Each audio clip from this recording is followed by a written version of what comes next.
तो मेरे प्यारे स्टूडेंट्स, खासकर 12th वाले, हम आपके लिए हाजिर हैं आपके सामने आपकी क्या कक्षा उर्दू की बुक का चैप्टर 9 लेकर भूले बिसरे गीत। हम इसमें आपको भूले बिसरे गीत का पूरा फुल एक्सप्लेनेशन देने वाले हैं। हम इसमें अफसाना जो है भूले बिसरे गीत उस पर भी बात करेंगे, पूरी तफसीर आपको बताएंगे। और जिन्होंने लिखा है इसको, जो मुसन्निफ है शफ़ी जावेद साहब, उनकी भी बायोग्राफी हम लोग जानेंगे और उस पर जिक्र करेंगे कि वो कौन थे, क्या थे, उनका नाम क्या था, उनकी पैदाइश क्या हुई। ओके, तो आप अगर हमारे चैनल पर नए हैं तो चैनल को सब्सक्राइब कर दीजिए, इससे हमें मोटिवेशन मिलता है। और अगर आप हमारे चैनल पर ऑलरेडी सब्सक्राइबर हैं तो हमारे चैनल से बने रहें। तो चलिए शुरू करते हैं, हम ज़्यादा बातें ना करते हुए। ओके, सबसे पहले हम बात करेंगे शफ़ी जावेद साहब के बारे में कि शफ़ी जावेद साहब ने ये अफसाना क्यों लिखा।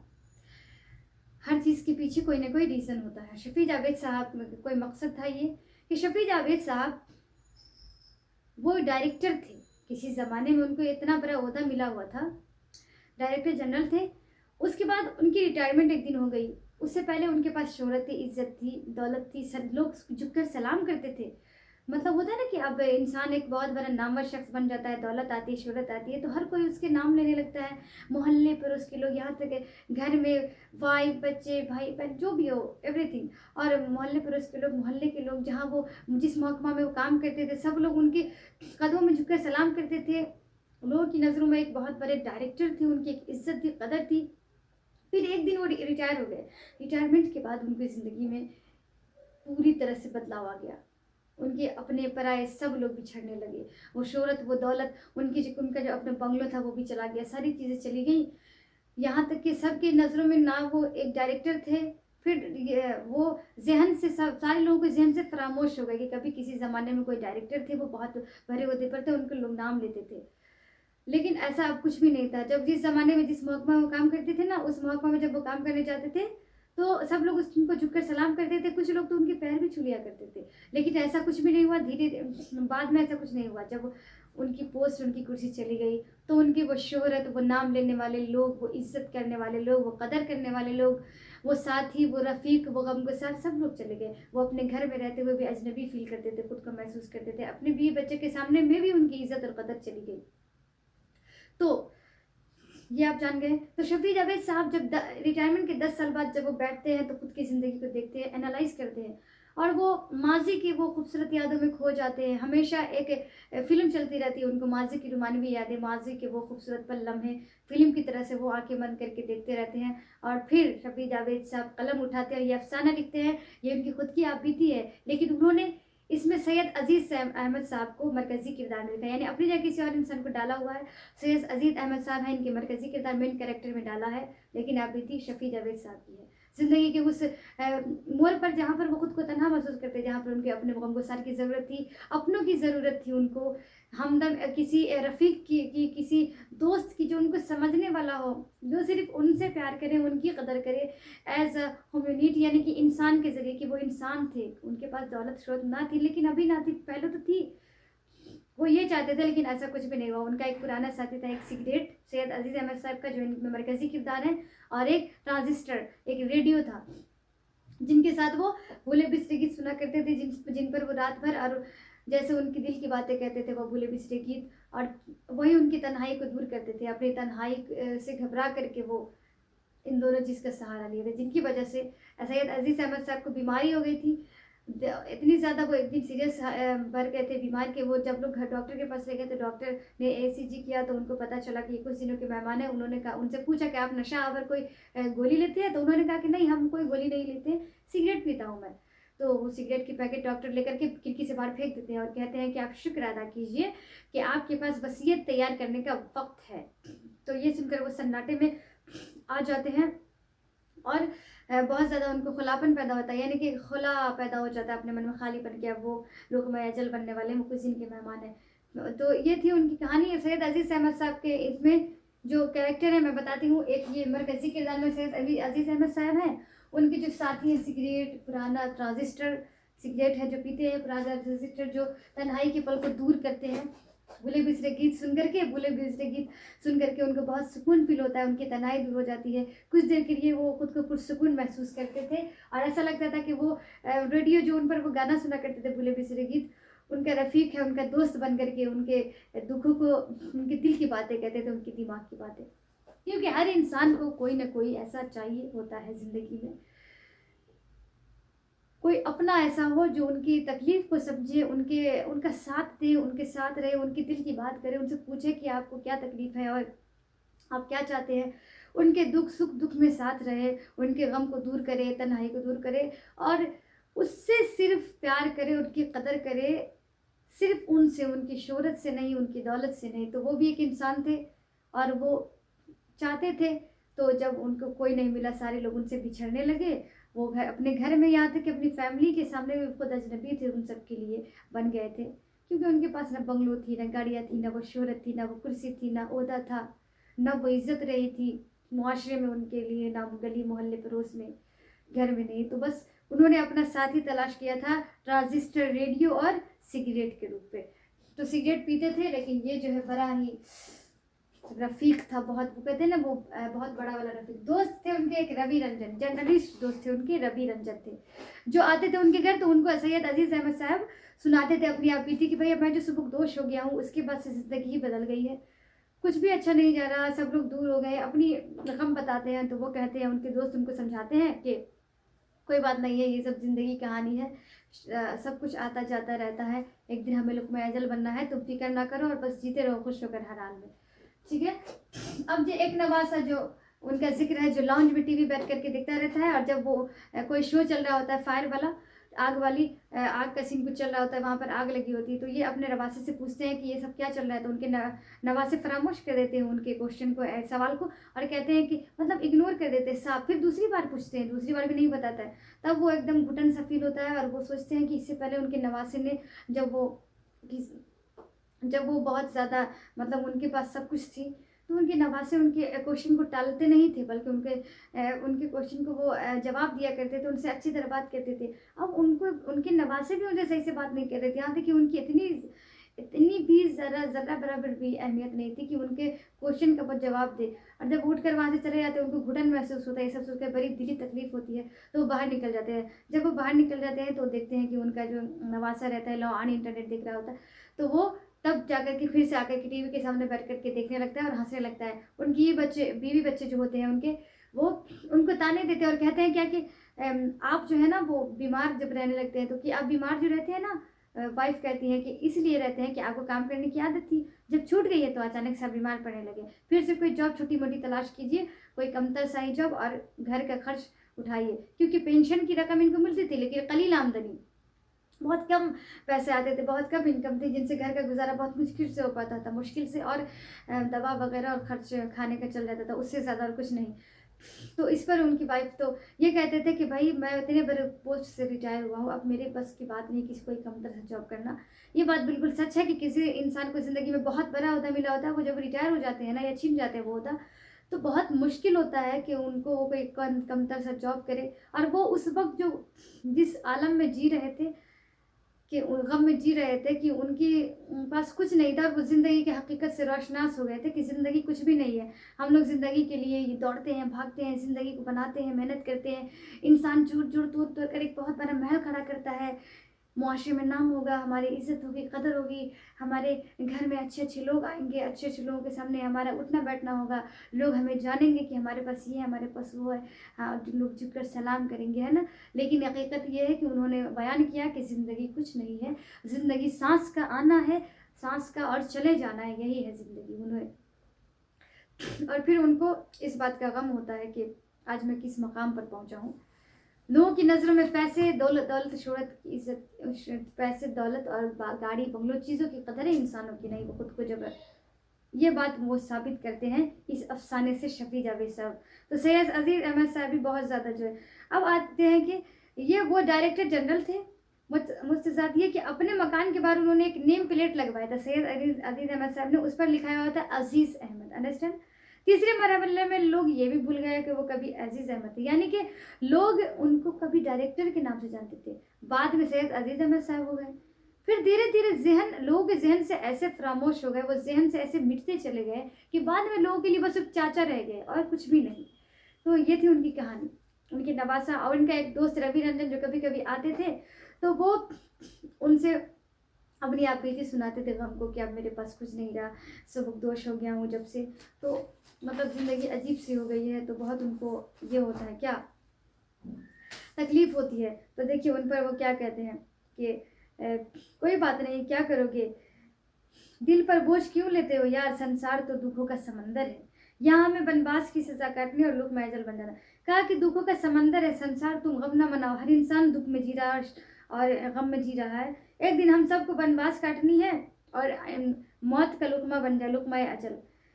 विनाश और मौत ही तो संसार की बुनियाद है, यानी कि संसार की जो जड़ है वो विनाश है, ख़त्म हो जाना है, मौत ये जड़ है इस दुनिया की। यहाँ खुशी की तलाश अंधेरे कमरे में सया बिल्ली की तलाश है, या फिर ये कोशिश गर्म बर्फ की तलाश कहलाएगी। आज उस वक्त वहाँ खड़े खड़े अजीज अहमद को एक मध्यम से आवाज़ सुनाई दी, सूरज आखिरी मंजिलों से गुजर चुका है, शाम की तारीकी तेजी से बढ़ रही, पीछे घूम कर देखो वहाँ अब तुम्हारा साया भी नहीं रह गया।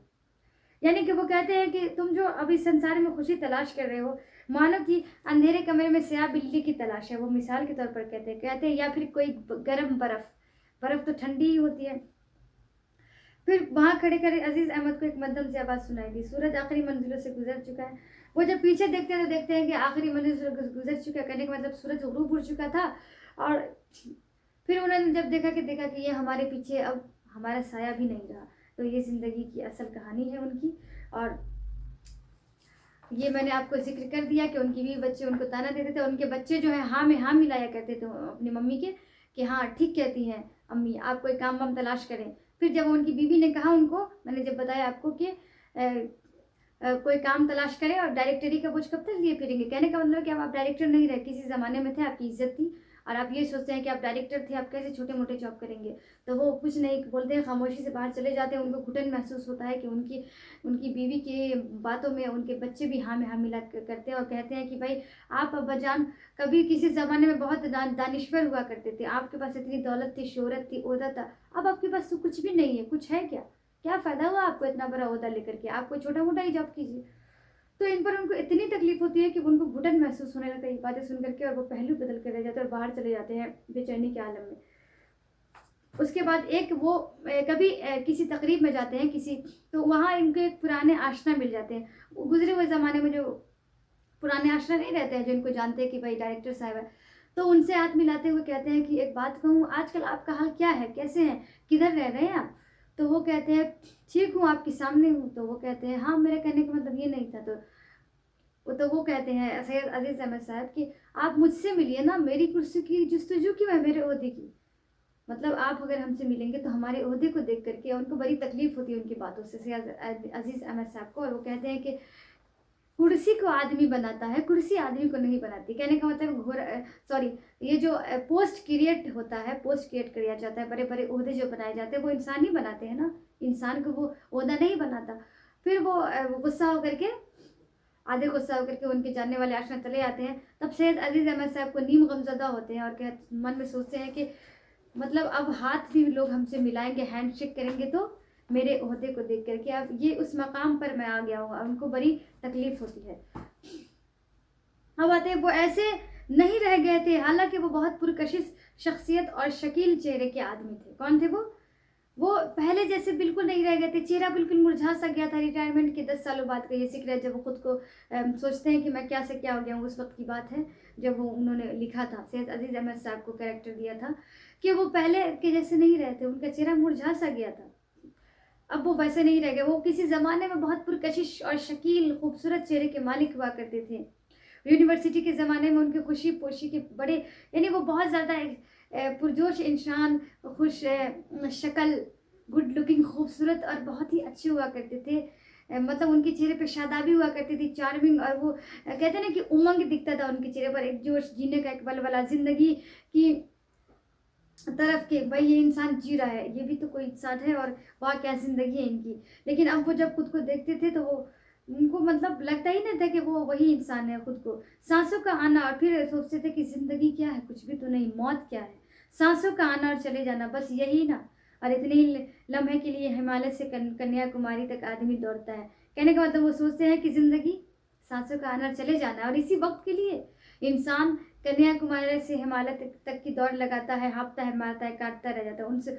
उन्होंने से खुद से कहा, ज़िंदगी क्या कहते हो, क्या पूछते हो, नमाज जनाजा की अजान नहीं होती, अजानें तो बेवक्त पैदाइश ही हो जाती है, और अजान और जमात का वक्फा है और कभी नहीं, तो बस इतनी ही ज़िंदगी है। कहने का मतलब है कि उनको इस बात का एहसास होता है कि ज़िंदगी सांसों का आना चले आना, कि ज़िंदगी कुछ भी नहीं है। तारीख़ इंसान को, लम्हे और वक्त जो होते हैं, तारीख़ इंसान को बनाता है और लम्हों में मिटा देता है। ये वक्त जो है कब किसके साथ क्या कर जाए, वक्त का मिजाज कब बदल जाए, कोई नहीं जानता। जिस तरह से इंसान को बहुत बड़े बड़े ओहदे पर रख करके इंसान को बना देता है, क्या से क्या कर देता है, एक नामवर शख्सियत, और फिर मिनटों में मिटा देता है हर चीज़ को, चाहे वक्त हो के हाथों इंसान हालात के हाथों मजबूर होता है, और कब कौन सी चीज़ छिन जाए, मिट जाए, ये कोई नहीं जानता। तो ये तारीख इंसान को बनाता भी है और मिटाता भी है। आपके पास क्या चीज़ है, नहीं है, मिनटों में गायब कर देगी। कैसा मुसन्निफ है कि गवाह कैसा कातिल है कि, यानी ये जो तारीख है, ये जो वक्त है, ये ज़िंदगी जो है, ये सफ़ाए हस्ती को उलट पुलट कर रख देता है। और ऐसे ही एक दिन नफ्सी नफ्सी के आलम में हम हश्र के मैदान में खड़े होंगे और आफ्ताब से वे सवा नेज़े पर होगा। उस वक्त वो अपने आप को याद क्या है, वक्त ने उनके साथ कैसी आँख मचोली खेली, सैयद अजीज़ अहमद साहब के साथ। यानी उनमें उस वक्त वो सोचते हैं कि ज़िंदगी जो है, ये वक्त ऐसा मुसन्निफ है कि किसी हस्ती को, किसी इंसान के सफ़ाए हस्ती को, इंसान की हस्ती को उलट पुलट कर रख देता है, बनाता है, मिटा देता है। तो ये थी इनकी पूरी कहानी। तो एक बात हमेशा याद रखिएगा कि इससे हमें सीखने को क्या मिलता है, ये तो आप बीती थी उनकी, इससे हमें सीखने को ये मिलता है कि आपके पास जो चीज़ें हैं, जो हैं, वो आपके पास हमेशा हो भी सकती है, नहीं भी हो सकती है। वक्त का मिजाज का बदल जाए, कोई भी नहीं जानता। इसलिए हमेशा शुक्र अदा करना चाहिए इंसान को, हर हाल में खुश रहना चाहिए। और तकब्बुर और घमंड ये इंसानों के लिए नहीं बनी है। फ़ख्र, प्राउड, ये सब चीज़ें को हमेशा अपने आप से ख़त्म करें। दूसरी चीज़ ये सीखने को मिलती है कि हमें हमेशा इंसानों की कदर करनी चाहिए। एक इंसान अगर कोई है तो ये सोच एज अ ह्यूमैनिटी, इंसानियत के नाते, ये अव्वलिन फरीज़ा इंसान का, कि इंसान चाहे किसी भी ओहदे पर हो ना हो, उनकी इज़्ज़त करना फ़र्ज़ है, लाजिम है। चाहे वो इंसान पैसे से अमीर हो ना हो, उनके पास शोहरत है नहीं ना है, लोग बहुत ज़्यादा उनकी इज़्ज़त करते हैं नहीं करे, इंसान अशरफुल मखलूक़ात जो है वो अल्लाह ताला ने बना कर इस दुनिया में भेजा है, और अशरफुल मखलूक़ात हैं। तो अल्लाह ताला ने ही इज़्ज़त बख्शी है, तो हम इंसान को यह हक़ नहीं पहुँचता कि हम ये सोच कर उनकी इज़्ज़त करें कि उनके पास इज़्ज़त है, शोहरत है और पैसा है। तो नहीं, हम इंसानों को फ़र्ज़ है कि इंसानों की कदर करें, उनकी इज़्ज़त करें, उनका ख्याल रखें, हमदर्द बने। ये चीज़ें अपनी फैमिली से शुरू करें और इस चीज़ को हमेशा अपनी ज़िंदगी में बरकरार रखिएगा। तो ये थी सैयद अजीज़ अहमद साहब की भूले बिसरे गीत का चैप्टर था। पूरा एक्सप्लेनेशन मैंने समझा दिया स्टेप बाय स्टेप, आपको समझ में आ गया होगा। इसमें जो मरकज़ी किरदार है वो सैयद अजीज़ अहमद साहब हैं, उनकी बीवी का जिक्र हुआ है, उनके बच्चे का। एक और कैरेक्टर है रवि रंजन, जो उनके जर्नलिस्ट दोस्त रहते हैं। एक और पुराने आशना जो किसी शादी की तकरीब में मिलते हैं, उनसे पूछते हैं कि अभी आप कहाँ रह रहे हो, क्या हाल है। और एक और उनका जो साथी है, तन्हाई को दूर करने वाला ट्रांजिस्टर रेडियो, जिन पर वो भूले बिसरे गीत सुनते हैं। और एक सिगरेट, जो वो सिगरेट नोशी करते हैं, सिगरेट पीते हैं और अपने गम को दूर करते हैं, पुरसुकून फील करने के लिए, खुद को पहुंचाने के लिए। इतना समझ के। और एक डॉक्टर का जिक्र आता है, जो डॉक्टर के पास उनको ले जाते हैं, तो डॉक्टर कहते हैं कि आप शुक्र अदा करें कि आपके पास वसीयत का वक्त है। तो ये था उनका कैरेक्टर। यहाँ पर लिखा हुआ है दोस्त रवि रंजन, नवाज साहब, बीवी, बच्चे। अब आते हैं हम शफी जावेद साहब के बारे में जानते हैं कि शफी जावेद साहब कौन है। तो इनका जो नाम था असल शफीउद्दीन था। क्या नाम था? जो राइटर है मुसन्निफ शफीउद्दीन। पैदाइश उनकी 4 जनवरी 1935 मुजफ्फरपुर में हुई। क्या हुई? 4 जनवरी 1935 में हुई। ठीक है, ऑप्शन में आएगा 34, 33, 32, तो 35 को ठीक करना है। आबाई वतन गया, हुकूमत बिहार के डायरेक्टर थे। आबाई वतन कहाँ था? गया था, और ये हुकूमत बिहार की डायरेक्टर थी, याद रखिएगा। ओके, दायरा से बाहर।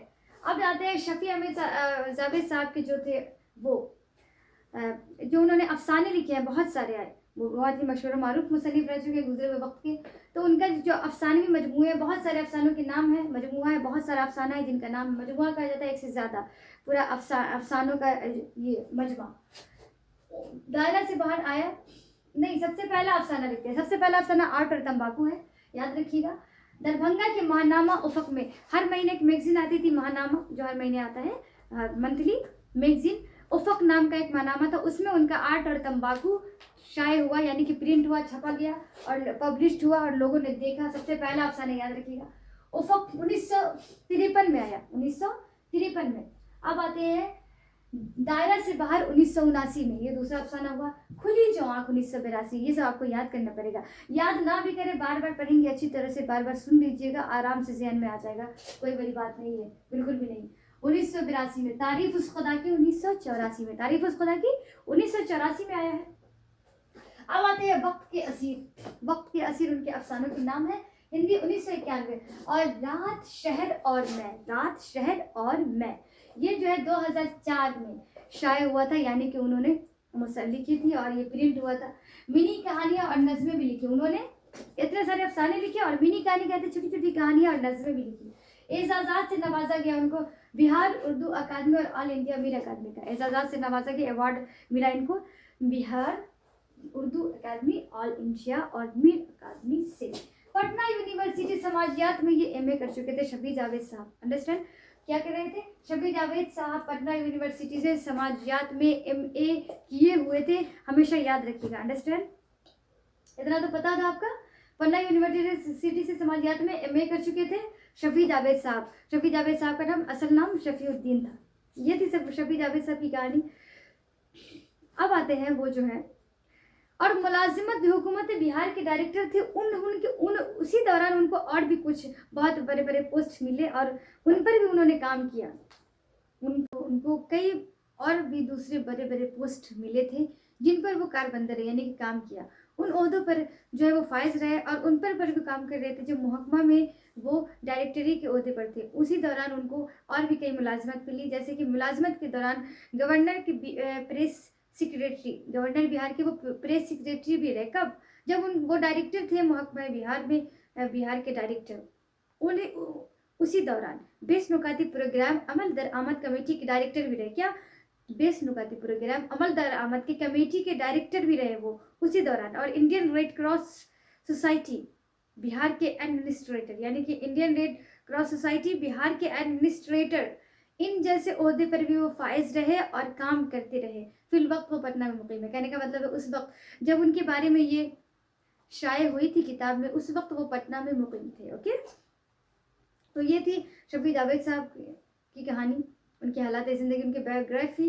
अब हम थोड़ा सा और थोड़ी सी इनकी झलकियाँ देखते हैं। माजी की रुमानवी यादें शफी जावेद की अफसानवी फ़िक्र का असल महवर है, यानी कि शफी जावेद साहब के अफसानों में जो है माजी की यादें अफसानवी फ़िक्र का असल महवर है, यानी अफसानों में माजी की वो फ़िक्र झलकती है जो इंसान को हमेशा माजी में ले जाती है। माजी की फ़िक्र हमेशा उनमें लगी रहती है। उनके अफसानों में जो भी कैरेक्टर आते हैं उनके साथ ज़िंदगी में, मरकज़ी किरदार की ज़िंदगी में जो है वो क्या, माजी की फ़िक्र, और उनका असल मकसद, असल महवर जो है वो अफसानों में क्या है, माजी का फ़िक्र, यानी फ़िक्र का असल महवर, अफसानवी फ़िक्र का असल महवर, यानी अफसाने में फ़िक्र झलकती है, ज़िंदगी की फ़िक्र, माजी के गुजरे हुए लम्हों को जो है वो जो मेन कैरेक्टर है, मरकज़ी किरदार है, जिस इंसान की ज़िंदगी कहानी होती है, वो हमेशा अफसानों में फ़िक्र में झलकते हैं। तो ये जो है क्या है, उनकी यादें शफी जावेद साहब की अफसानवी फ़िक्र का असल महवर है। क्या?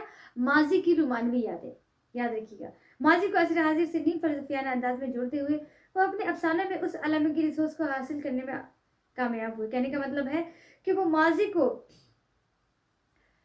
वो अपने अफसानों में इस बात पे वो कामयाब रहे कि दुनिया जहान के अफसाने में पूरी दुनिया जहान के मुआशरे की तकलीफ़ों को, आलमगी रिसोर्स कहा जाता है, पूरी दुनिया की तकलीफ़ को समेटने में वो कामयाब होते हैं। कब?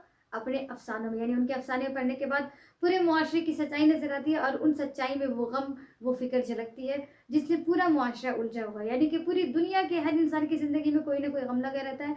माजी की वो खूबसूरत यादें, जैसे जैसे आप हाल में जीते रहते हैं, आगे ज़िंदगी बढ़ते हैं, आपके माजी में बहुत कुछ ऐसा पीछे छूट जाता है, खूबसूरत यादें, खूबसूरत लम्हे, रूमानी यादें, जिसको आप हाल में याद करते हैं और आप अफसोस करते हैं और आपके बंद आंखों से जब देखते हैं तो एक फिल्म की तरह चलने लगती है। तो बस उसी तरह से माजी की जो है अलामगी रिसोर्स को कामयाब हो गया क्या, जिनसे पूरा मुआशरा उलझा है, वो अपने अफसानों में, इस चीज़ में वो कामयाब होते हैं अपने अफसानों में।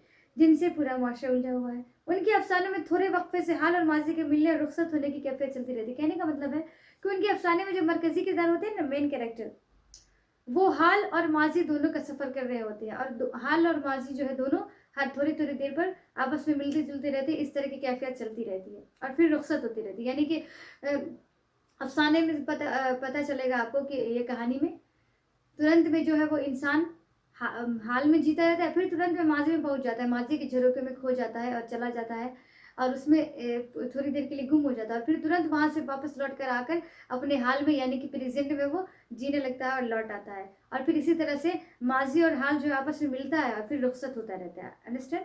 उसे वो फ्लैशबैक की फ्लैशबैक या कभी शऊर की रौं तकनीक से सँभालते हैं। कहने का मतलब है वो थोड़ी देर के लिए अफ़सानों में फ्लैशबैक में ले जाते हैं और फ्लैशबैक से तुरंत जो है इंसान जो है कहाँ हाल में आ जाता है, शऊर सँभाल लेता है, शऊर में आ जाता है कि अच्छा, और फिर इसी तरह से ये कैफ़ियत चलती रहती है। उनकी ज़बान अफ़साने भी फ़िक्र के एतबार से बदलती रहती है।